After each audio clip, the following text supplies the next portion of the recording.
episode 24, we think. We think. We think. If not, do you want to just like dub over me saying 24? Shall I have a look? I'll have a look. We're really organised. Yes, we are on 24. Brilliant. I think that's the sign that I'd say school holidays, but the summer holidays, the summer fog has truly descended. I'm not even sure what day of the week it is anymore. We're guestless this week. We are planning on some guests soon, but the summer's kind of our downtime, isn't it, really?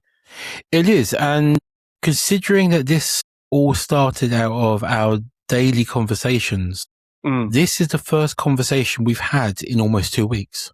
Yep.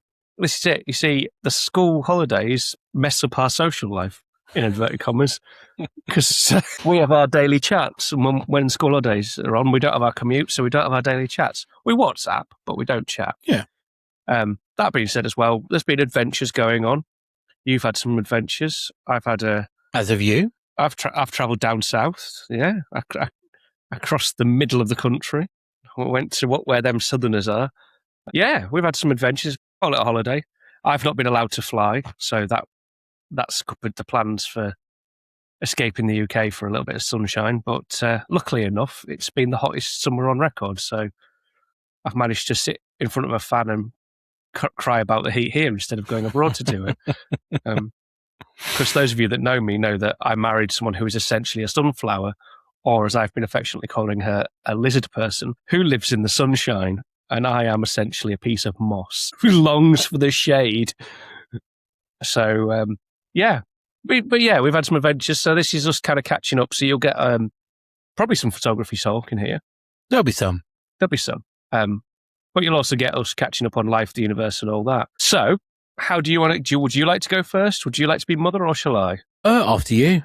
Thank you very much. Okay, so what's it called where you don't go away, but you go away? Like a staycation, I guess. Staycation. Yeah, my staycation involved going down to Somerset and the surrounding counties, because apparently once you leave Yorkshire and Lincolnshire, which are quite big, all the other counties are really close together, or they appear to be to me. So, like, I think it's just because you're used to Yorkshire, which is literally the entire width of the country. I think that's what it is, because we're like, oh, we're in Dorset now. Oh, we're in Somerset now. Okay. And then we were somewhere else. I can't remember what the other one was. Devon? Possibly. Not Cornwall. Yeah, I don't know. Cornwall's further down. Yeah. I mean, actually, maybe. From Dorset, you might be able to do that. But everywhere seems to be about an hour away from Somerset. So we adventured down there. Took my first long journey in an electric car. Only had minor heart palpitations. So yeah, that was an experience. Go on. What happened? So driving down, we had to do like a detour, which involved driving up to Hull to drop off a duck, as you do. So from Lincoln to Hull, then from Hull back down towards Somerset. My car has a range of 250 miles. From our front door to Somerset, or where we were staying in Somerset, was 235 miles. I was like, okay, well, we're going to need to charge at some point. First place I pull up to charge on the motorway, plug it in. This is the first time I've ever charged an electric car. Nothing's happening, not working. I'm like, oh, no, this can't be the case. I can't do this. I've got like 50 odd miles left and no charge. Anyway, long story short, turns out that particular one was broken, and I spent 15 minutes in a service station getting really flustered by a broken charger. No one had bothered putting a sign on this thing. Anyway, moving to the next one, charged up really quickly. Rest of the journey was fine.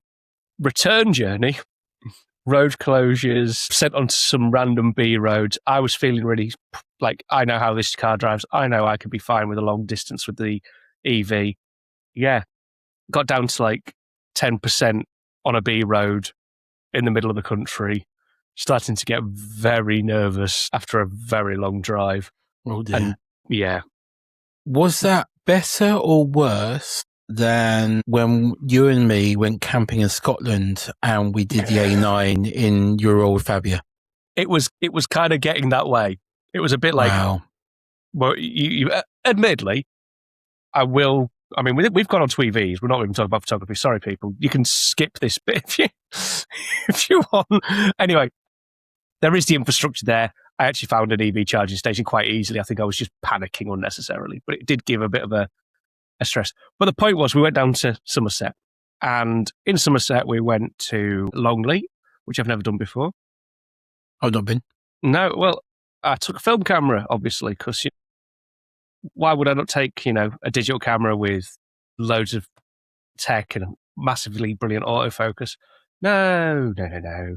Let's take a 35mm film camera made by a company designed to make medium format cameras. So I took a Mamiya DXS 1000, which is something you may or may not have heard of. I don't know. I did have a Mamiya 35mm at one point, a little rangefinder. This is their SLR, designed to compete with the Spotmatic. Does it?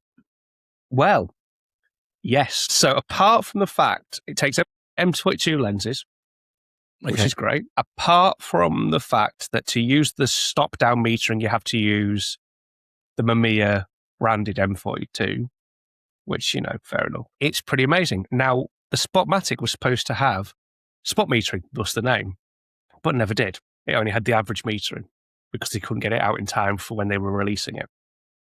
Okay? The Mamiya has the option to swap between average metering and spot metering on it. Okay. Made in 1974. So quite a cool little feature. There's a little switch on the side of where the lens mount is, and you can swap it between average and spot metering. It goes down to a 6% spot meter, which I thought was quite a cool little feature.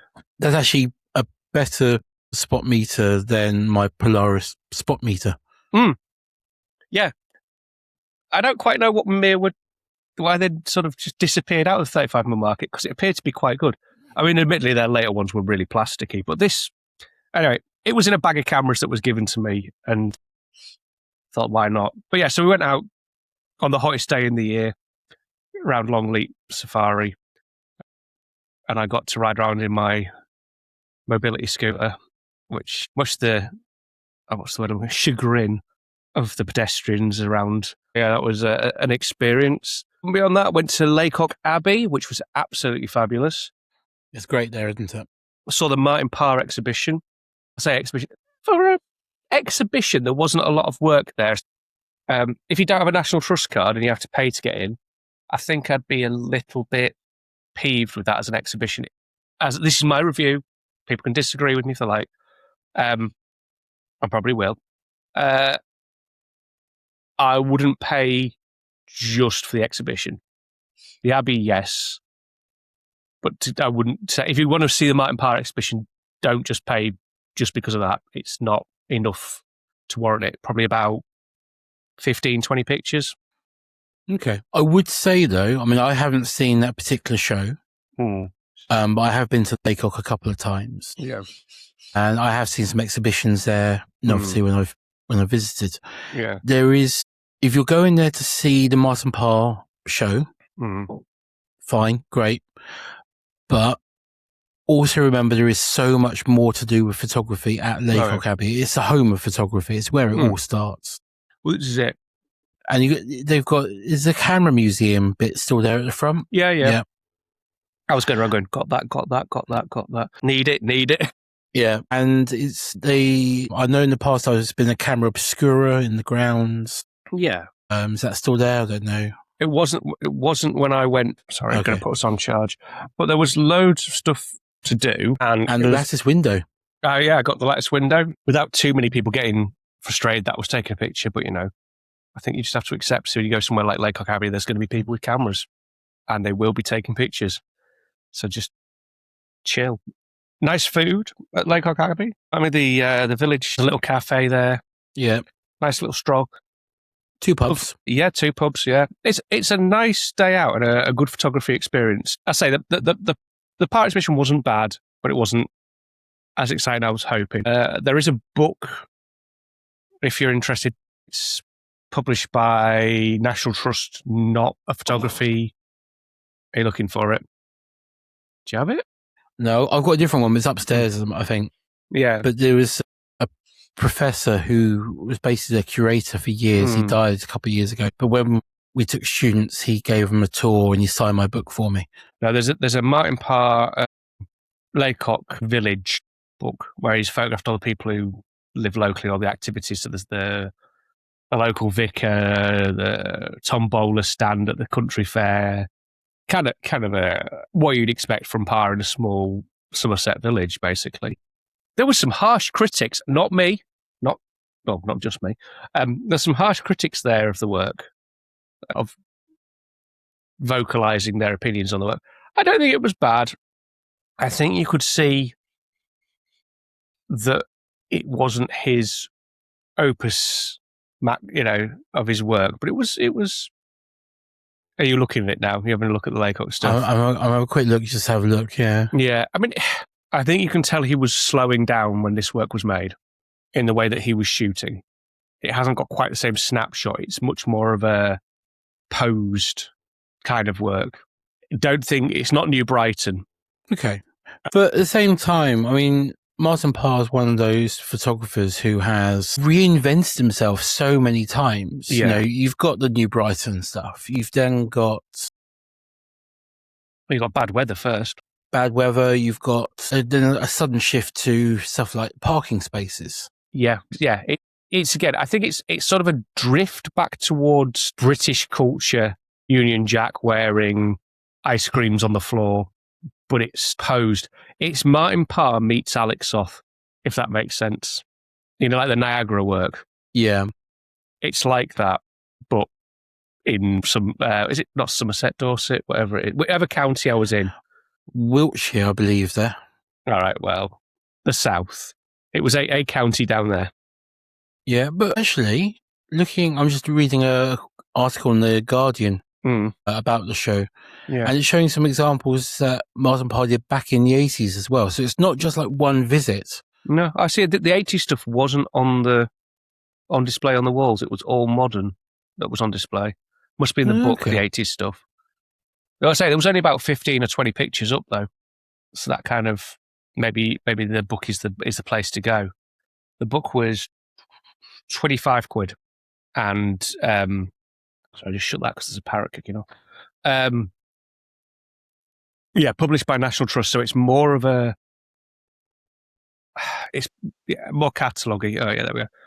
More catalogue-y, less photo booky. That one, go back a second. That one features large, obviously, with the Union Jack. And yeah, that features largely in the exhibition.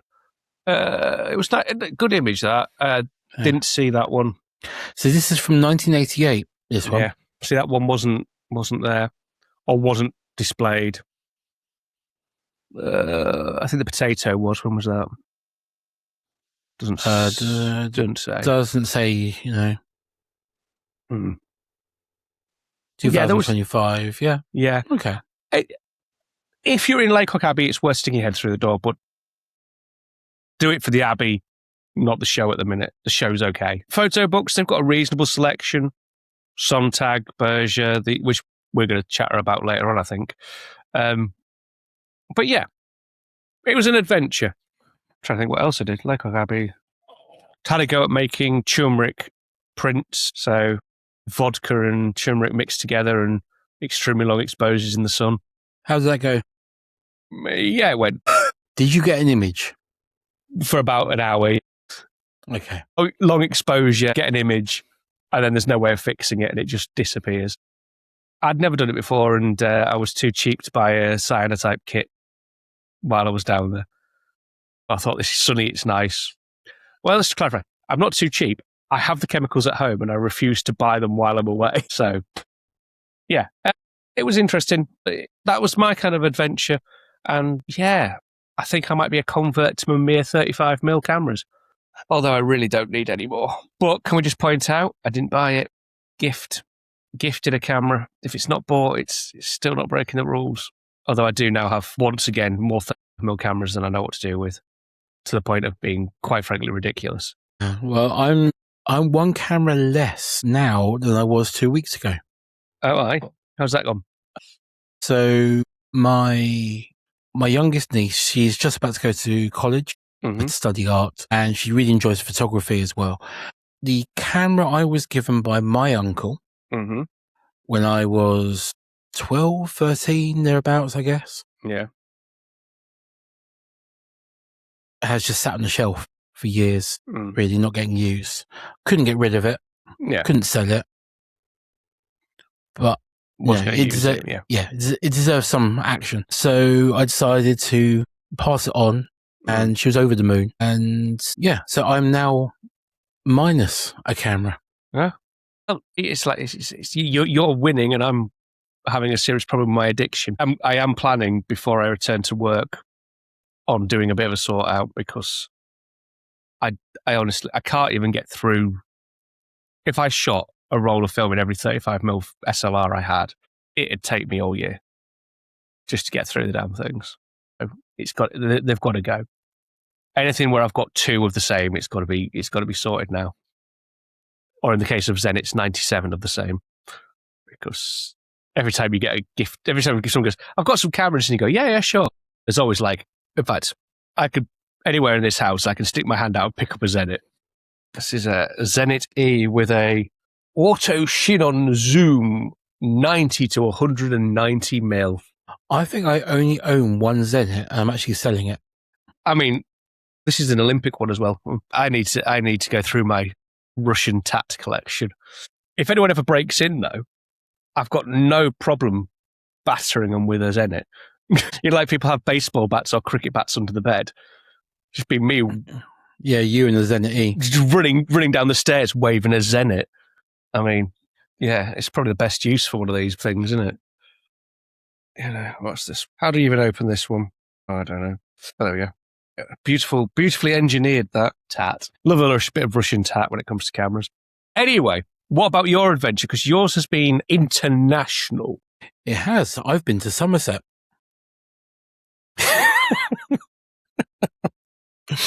I mean, it counts as international to me, but yeah. No, it's true. Different week to you. Obviously, I come back from Somerset, so you then go down there. Of course, yeah. Yeah. Because if we're in the same county at the same time, black holes open. Exactly. So, I've had a couple of little trips. So, sort of a family gathering, and my parents, my brother's family, my sister's family all together down in Somerset and Devon. And for that, I went medium format. Nice. And I just took my Rolleiflex, and I took a Instax wide camera as well for fun. Yeah. I did a little mini project, which is got a sort of loose title of the Rehearsal of History. There we go. Oh, nice. And this was reenactors at Dunster Castle. Oh, yeah. And the great thing about twin lenses is people like them. They're non-threatening. Everyone loves a twin lens. Yep. And people are really happy to sit for portraits. Yeah. Whereas if you turn up with literally any other camera, except maybe large format, but any other camera is intimidating, and you go, "Oh, why?" Yeah. May I make a portrait? Yes, of course. So that's just 3 rolls of film, I think, sort of mixed in with some of these kind of like more observed moments as well. So that's like a fun little mini project. That's nice, that. Saying it still makes like holiday photos more structured, I suppose. Yeah, rather than just doing holiday snapshots, you've given yourself a project. Yeah. So just that one day, one place, loads of portraits, kept us in touch with some of the guys, sent them a link to it and so on as well. And it was quite fun. And I also did some testing of Dragon film as well while I was down there. Oh yeah, because was it last episode where you showed us that? I think you must have done. No, I only scanned them yesterday. No, I mean, like, did you mention it last episode, or did you just tell me? I might mention it. I can't remember. I can't remember. It might just be that you told me. Yeah. It's hard. It all blurs. So Dragon have released, or they are releasing, number 1 and number 4 in their film range as medium format. Nice. So they sent me some to test out. I had some issues with the number 4, which I think was development based. Yeah. So I need to do some more tests there. But the 100 are really great results. So that was that. And then last week, and there's still suitcases sitting here ready to go up in the loft. Yeah. Because I haven't got that far yet. We went to Switzerland. We went to Zurich. Nice. So my wife works there, and she had like Conference? family, barbecue, party. Oh, right, yeah. Summer festival kind of thing. Something that we don't do over here very often. No, but it was, they had a functions band. Okay, yeah. Which were great. They're really, really good musicians. What was really funny was the singer. She has a great voice, but seeing as basically the entire audience are not really paying much attention. Yeah. And their first language is Swiss, German, or German. Yep. She was making up the words half the time to songs that were in English. Brilliant. And no one was picking up on it except me. It was great.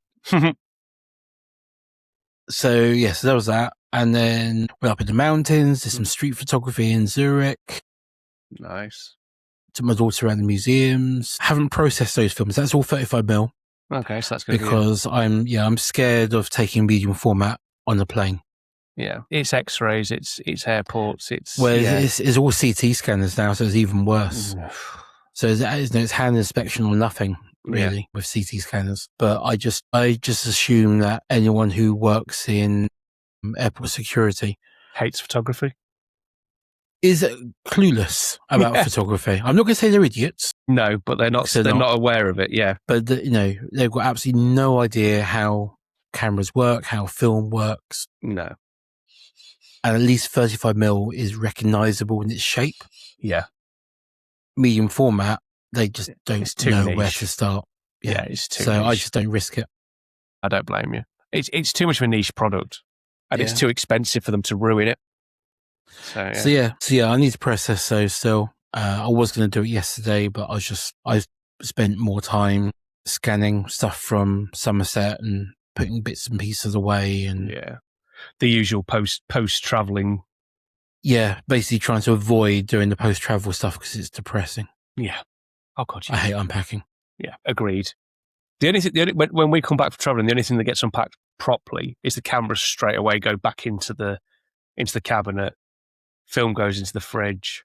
Yeah, I haven't done any of that yet. My camera bag is still sitting in the hallway. That's the one thing I will do. Everything else can wait. We can arrive at whatever time it is, daft o'clock in the morning back home. The cameras will go away, and then I'll go to bed and go to sleep for a bit, and then cry about the unpacking of everything else for 6 to 8 weeks. Where's such and such? Probably still in the suitcase. That's a genuine issue.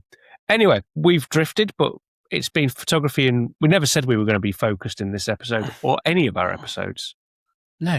So yeah, what we originally had on slate for discussion, we've discussed our summer, we discussed our photographic adventures this last couple of weeks, but we were talking about photographic theory via, this is me WhatsApping, by the way, people. For those of you that are listening, it was just me waving my thumbs around.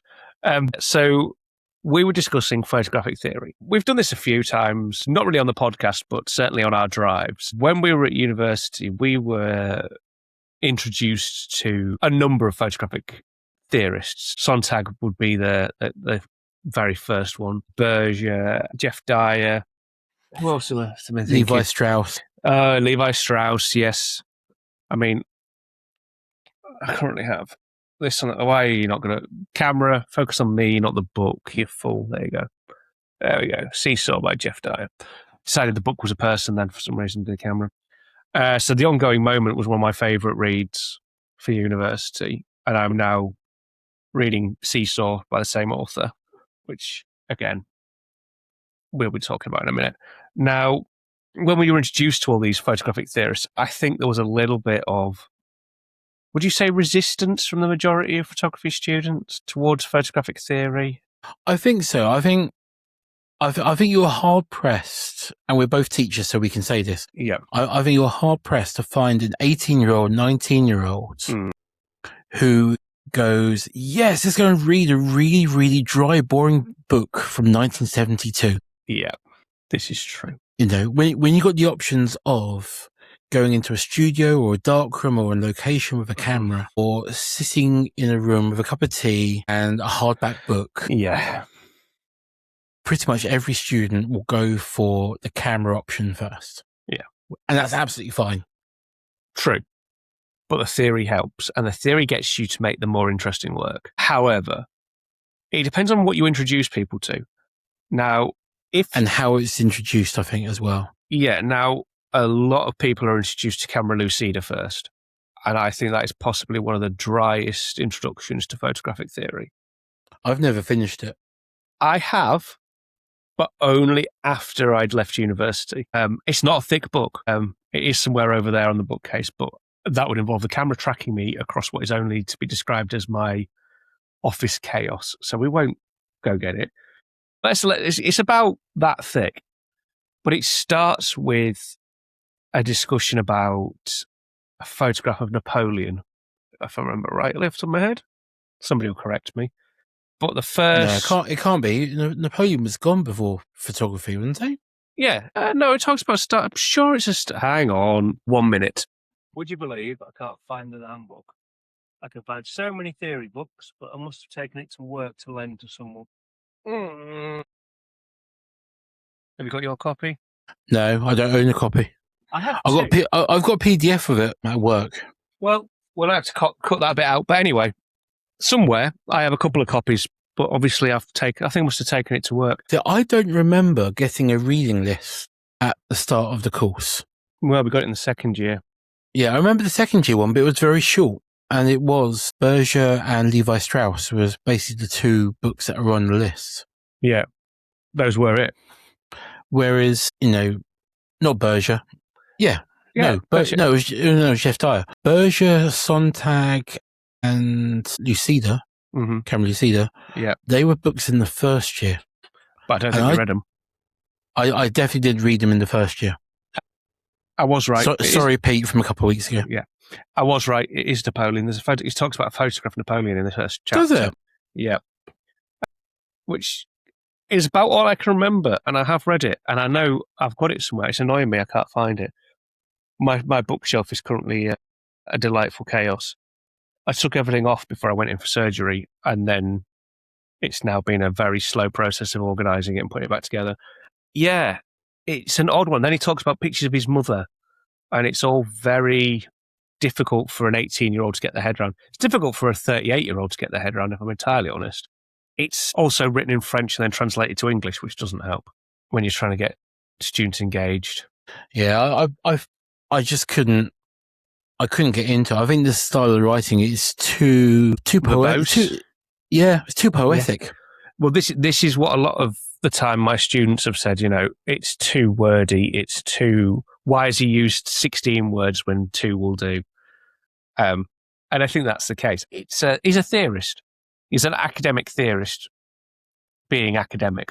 Of those types, I still think that Berger and Dyer are probably my favourites. Ways of Seeing still stands up really well.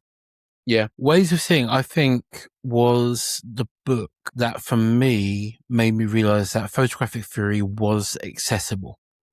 Yes, I totally agree. And that's not just because of, as you say, being introduced to Sontag on photography, Berger and Cam Lucida and Lucida and all this kind of stuff. Yeah. It's dry, it's heavy going. We're both dyslexic. Yeah, for starts, yeah. So trying to engage with stuff that's hard to read when you find reading hard anyway. Hard or harder than the majority is tough. And when you're at university and you're kind of feeling that academic pressure. Yeah, definitely. There's an academic competitiveness, I think, that anyone who has learning difficulties is going to feel. Yeah. And then when we went into the second year and then seeing a very short reading list, and I think it was Ken Grant who put that list together, and it was literally 2 or 3 books. It was accessible. It wasn't this, you have to read these 20 books. It was just like these 2 or 3 books. That's it. Yeah, it was. And the first one out of those that I read was Between the Eyes by Geoff Dyer. Yeah, it was Between the Eyes, The Ongoing Moment, and Ways of Seeing. Not so. Ongoing Moment. Between the Eyes is David Levi Strauss. Yeah, but yeah, it was those 3 books, wasn't it? Because if I remember rightly, I was at your house when the reading list came through that year. It was at your mum and dad's during the summer. I can't remember what I was down for, but I was down visiting for some reason. Probably to buy you a Mamiya. It will have been. Moment silence for the Mamiya 7. Yeah, it will have been. And the reading list arrived, and I remember us sitting there looking at the reading list and like, okay, short. Yeah. Those were books that changed my approach to photography. How so? Well, it stopped being about the technical, and I actually took on board the theory. I took on board the why am I doing this? What is this image saying? The semiotics of it. Now, I know semiotics is wrong, but it's not any of those particular theorists, but they explained it in a way that was accessible. So I then started to think about it much more. First year of university, first year of my proper photographic education, because I don't really count my A-levels, because, I spent most of my A-levels wandering around with a camera and not going to lessons. So I don't really count that as photographic education. That was more of me with a camera bunking off school. But, the first year of university was all about technical. It was always about getting a shot of this thing and that thing and, putting a good image together, but not necessarily knowing why it was a good image. When you start thinking in the ways of seeing and you start thinking about, like David Strauss's approach, is you start to look at the image as something more than just an image. So I think it made me question my process more. I think in the first year of university, what I did was mimicry. So you see what other photographers have done, and therefore you do the same sort of shots, but you don't necessarily know why you're doing that. Do you see what I mean? That's a good that photo. Makes sense. That's a good documentary photo, but I don't know why. But that one's a good one, so I'll make 20 like that. You're just a mimic of. You're not creating, you're mimicking, and that's part of how we learn. Do you think that's the reason Ken Grant chose those specific books as second-year texts? I would love to think so. I'd love to think that he was that good. And probably is that good. Part of me also thinks that Ken just really likes good books. And they're great reads. I think he knew that students weren't engaging or must have seen over the years, Sontag and Camera Lucida, on photography and regarding the pain of others, and Camera Lucida does not go in to teenage brains. I have to admit, not only have I read on photography, I own the audiobook and have listened to it multiple times. I can't tell you much that's in it without having a copy of the book in front of me. See, on photography is one I need to go back to. Yeah. And I've tried it a few times since uni. Yeah. And I've never been fully engrossed in it. No. But in there, Sontag does follow some of my own views around the vernacular of photography. She does, yeah. Specifically around that make.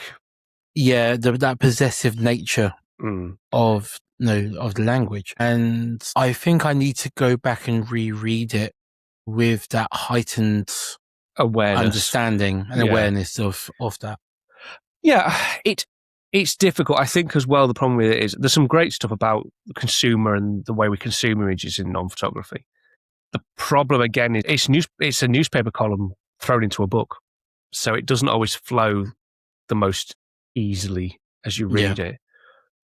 And I'll admit, as a teenager reading it, there's quite a lot of second wave feminism in there, which is a teenage boy I didn't understand or take too well. As an adult man, I can understand it now. Second wave feminism can be quite militant in the way that you read it in photography, because she talks about the camera being a male object, a male tool, men using photography. I've lost you. Hello? Oh, there we go. Yeah. So Sontag talks about the camera being a male object and possessive, and there is an element of that, but I think as a teenager, the sort of the instant reaction is she's being negative about a gender, which she's not. But teenage boys don't always get that subtlety of second wave feminism, I don't think. And I think also at the time, when we were at university, it was before the big wave of equality or equal awareness. Yeah. In terms of the gender pay gap. Yeah. The recognition of race and that's still there. I mean, we know automatically more photographers by name who are white male European. Yep. Than anywhere. We've even discussed this ourselves. When we're looking for guests, we are aware of this. It's something we have to think about, that there are so many brilliant photographers. You have to find those that are not necessarily being pushed by the mainstream algorithm, I guess. Yeah. Which is why it was so great having Laura Noble a few weeks back. I know you were in hospital at the time. Yeah, a bit missed out on that one. But, Laura's knowledge of the photographic world is so vast, and vast in a way that is not mainstream. Because she has spent years actively seeking out those voices that we don't hear. Yeah. And that's why she chooses such great artists to represent through the gallery. Yeah. I mean, look at photography in general. In photographic education, there are certain photographers that just go round and round and round. Yeah. Every year, I mean, for the A-level, I know every year there's going to be certain names on that exam paper without fail. However, there's been a few come up and I've gone, I've never heard of them, and then gone down to a research mode to find them, and some brilliant photographers. But they're usually the same: Edward Weston, Ansel Adams, Cartier-Bresson. I've not seen a Cappy yet, I don't think, in my tenure. But never Arbus. I've never seen Arbus on an AQA paper, I don't think. Faye Godwin, she comes up quite regularly for landscapes or still life, nature stuff. But yeah, it's usually a big traditional, I hate the term, but masters of photography. Yeah. Which is a shame in so many, not just because of, as you say, that lack of equality, but also it's dated. It's old. It's old stuff. Edward Weston was groundbreaking, and Ansel Adams, groundbreaking when they were doing it. But there are so many contemporary photographers that are, I'm not going to say better because they're different, but would be better for modern photographers to be looking at. Contemporary, even, so I got a book for my students, and I think actually it's at work, it might be here. But anyway, 50 contemporary photographers you should know. And even they are not all that contemporary. Do you know what I mean? Like, contemporary in 1980 something to early 2000s. I think it's when you're at university, or when we were at university, where we went to find new photographers was the gallery, was the book. Yeah. The book was quite often, as you say, the masters, and the galleries, we were limited to what we could afford or get to. Yeah. And the London galleries were 3 hours away. So we were limited to your photo gallery in Cardiff, which is fantastic.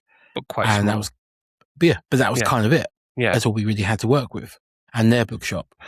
I've discovered, I think, more exciting contemporary photographers since then through Instagram, YouTube. Some of my favorite photographers who I now have their work on my bookshelf are people I discovered through a YouTube video. Yeah. Lens Scratch as well is quite a good one. Yeah. For contemporary work. I think the problem is photography moves on very quickly.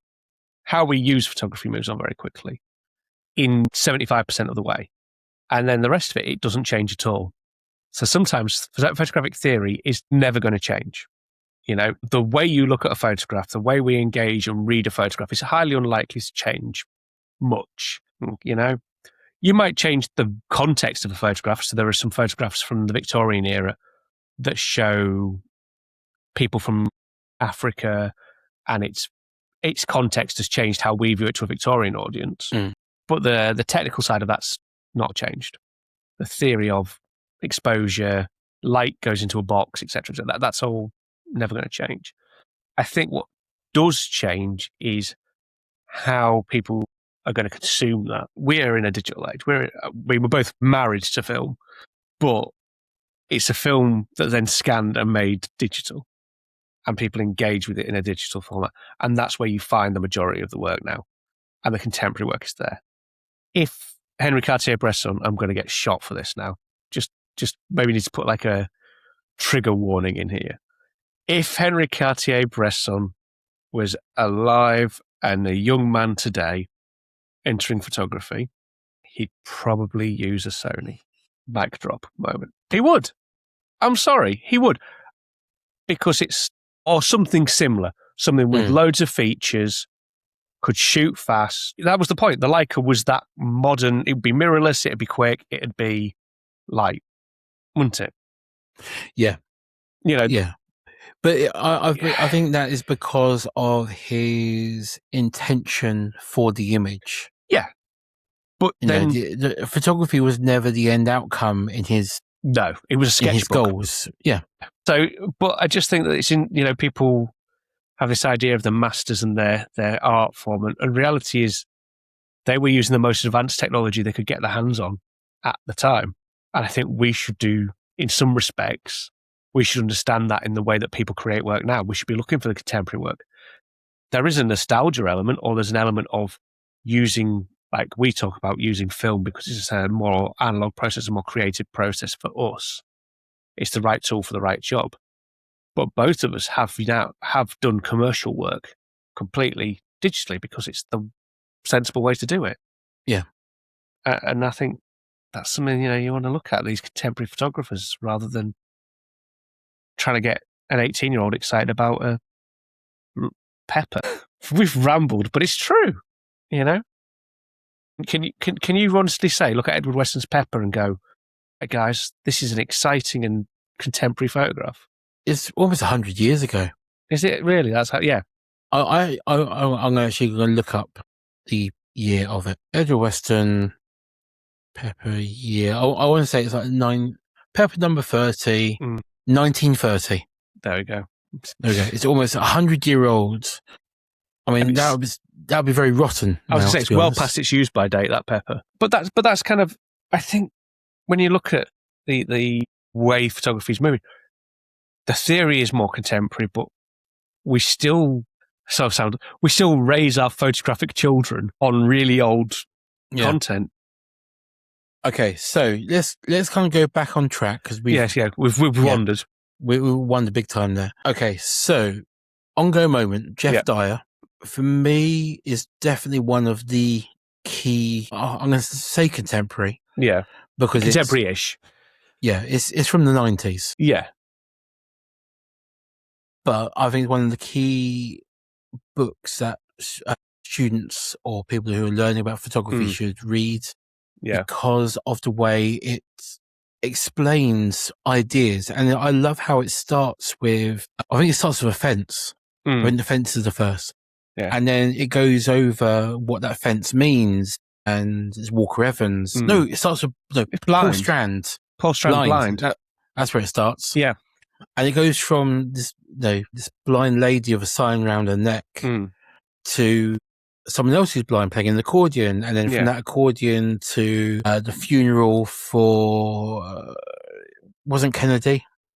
Possibly, and then it's the hands, isn't it, after that? Yeah. The farm workers' hands. And then beds and fences and so on. And it flows through these interlocking elements within the photographs. And then it comes full circle and it ends with a photograph where someone is blind in the photograph. And it's a book that I think you said it, and I'm going to kind of echo that. It made us aware of the semiotics, the meaning within a photograph more than it's a nice composition. Yeah, I'd say it's one of those go-to books, isn't it? Yeah, and then the other one at that time that we're reading is Between the Eyes, Levi Strauss. For me, isn't as important. No. But it's really good because each chapter is a separate. Yeah, I was about to say, you can dip in. You can dip in and out of it. I remember reading it when I was getting the National Express from Newport to London because I could read a whole essay and then move. Yeah, and then I'm off the bus now, and then Yeah. I was going to say now, the other book that I would recommend in terms of theory is the Liz Wells Photo Readers.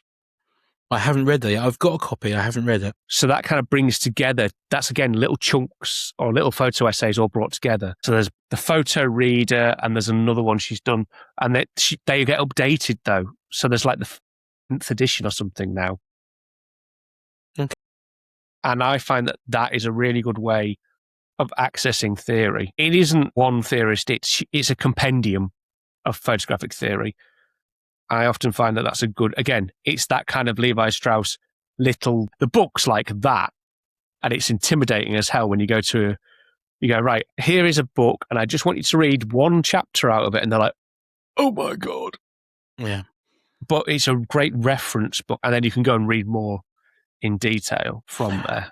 The two I would recommend, and I'm kind of shocked you didn't say this one. You know what I'm going to say? I do. And do you know why I haven't mentioned it? Because 2 years ago, I lent it to a student and my copy is now gone. And I'm a bit bitter about it, if I'm entirely honest. But yeah, go for it. Okay. So what year did you actually write this? I don't know, because somebody's got my copy and they've never given it back. I'm just having a quick look at the back. So first published 2016. Oh my God, it's 10 years ago. Yep. And you can get a copy secondhand, but you can't get it on Amazon. It's ruinously expensive.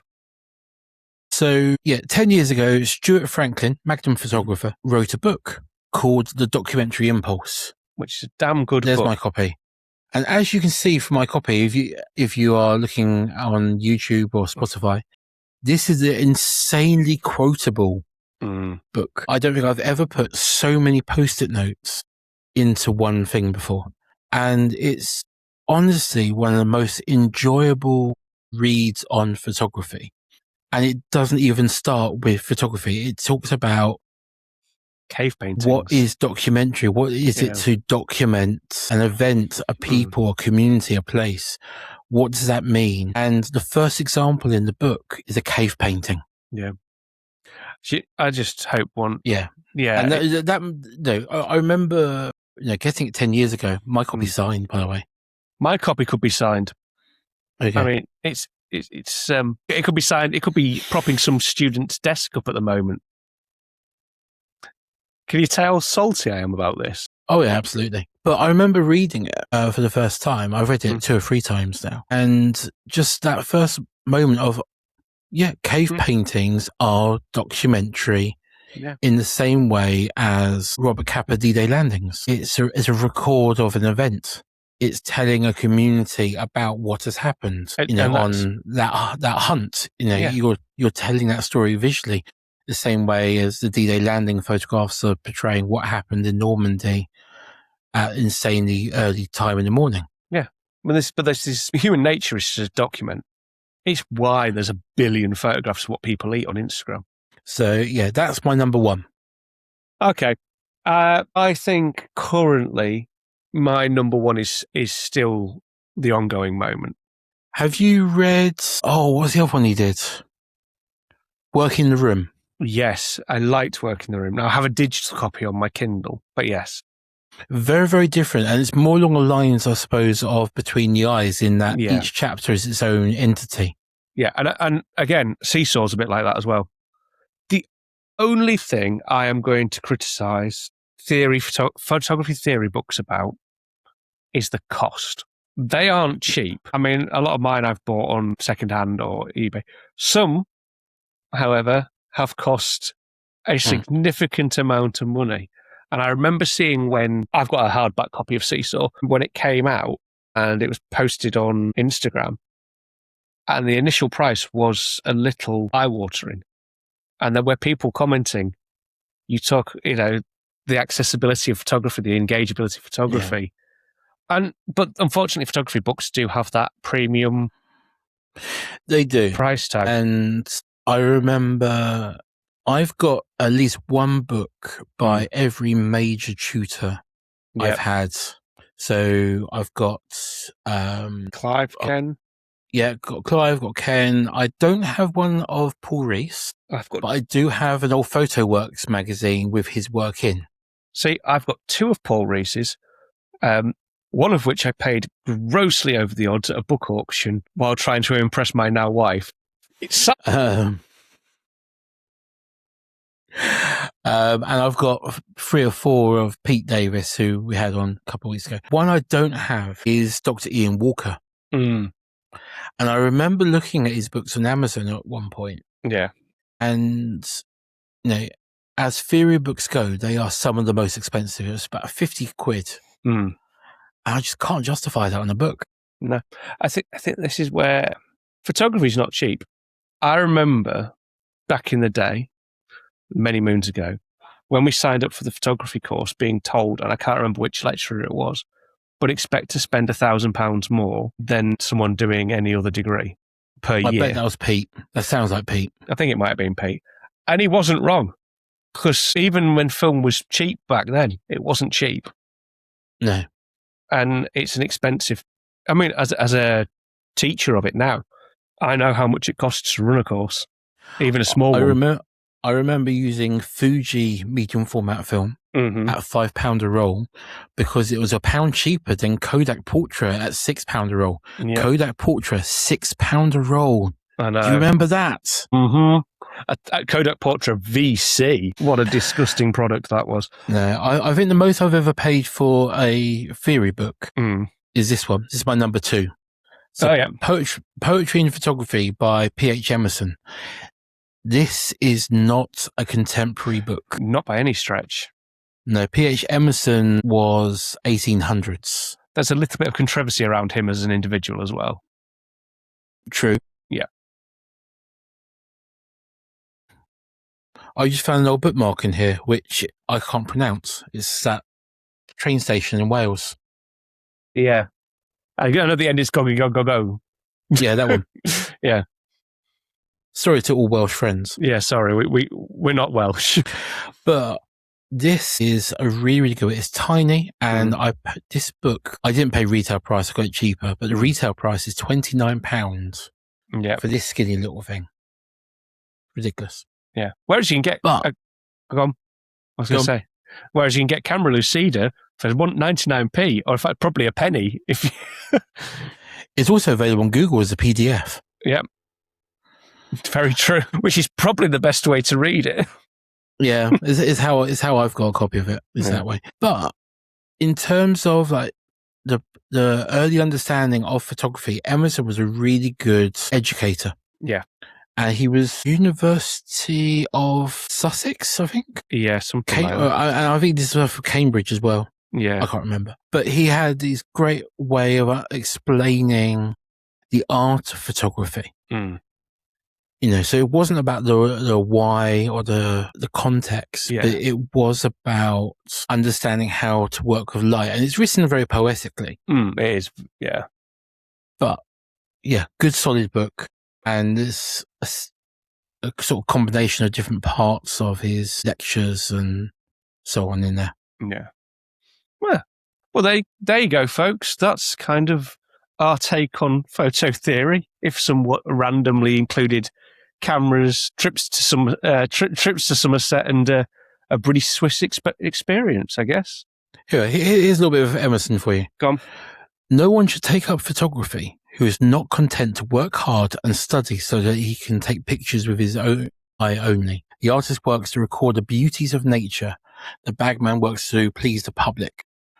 T-shirt, get it. Yeah, University of Cambridge. Here we are. Yeah, I think it's important to have those kind of, because a quote like that makes people think about the images they're making and creating, doesn't it? You're making it for yourself. You're making what you're seeing. It's not just producing it for an audience, a mass audience. Yeah. The modern equivalent of that is make photographs for yourself, not for Instagram. Yeah. Don't do it for the algorithm. Well, we all know you can take certain photographs, come on Instagram, and they'll get 1,000 likes. They'll just be soulless tat most of the time. But yeah. Shall we call it? I think we probably should. Yeah. We'll put links to these books and maybe a couple of others. Yeah. If we do a list of 5 books each to go in the... Yep, top 5. Yeah. Our top 5 books, we'll put them in the show notes. Some we've mentioned, some we haven't. Yeah. And I say 5 because I have 5 in hand. Shut up. Well, I'm sorting out my bookcase, so it's a good time to do it. But yeah. Well, guys, we won't tell you what's coming up next week because we haven't planned it. Your sound's gone again. I'm back. Hello. Yep. We won't tell you what's coming up next time because we don't know. Do we? Do we know? Do we know? Maybe we do. I forgot the name of the podcast for a second there. The Untitled Podcast. Is that like Untitled Film Stills? Okay, so apparently... Yeah. Yeah, we haven't updated this in ages. There's some things that actually we were going to talk about and we haven't talked about yet. Oh, well, we've got some more episodes then. We don't need to panic too much. So shall I put that in for next time? Yep. Drop that in for next time. Okay, there we are. So next time then is... No, wait. I was going to go there. This is how organised we are, folks. So chaotic. Yeah, next time is going to be potentially talking about AI work in documentary photography. Yes, good, because I've got lots to say on that. And this was in specific to a body of work that we both saw by a Magnum photographer. It is, yeah. Oh, I'm looking forward to that episode. That probably will actually have some prep work done, guys. So, I'll say that. It'll also be the first week back at school, so you'll see some nice big bags under the eyes for this one. Who was it? Was it Called the Kaiser? No. We're talking about the village. Oh, yeah, I can't remember who it was now. It's all right. I have it somewhere written down. We'll have to check it and find it. I'll get my notes out. I think it was Called the Kaiser. No, it wasn't. There you go. It was Jonas Badinsky. Okay. Okay, well, we can add Called the Kaiser to the list as well because he has done work using AI because he wasn't able to photograph where he wanted to. Perfect. In Russia. Oh, awesome. So we've got at least 2 photographers to talk about. Well, folks. Potentially more, but there we go. There you go. That's going to be an interesting one. We've got a plan. This is how we plan. Yeah. Enjoy.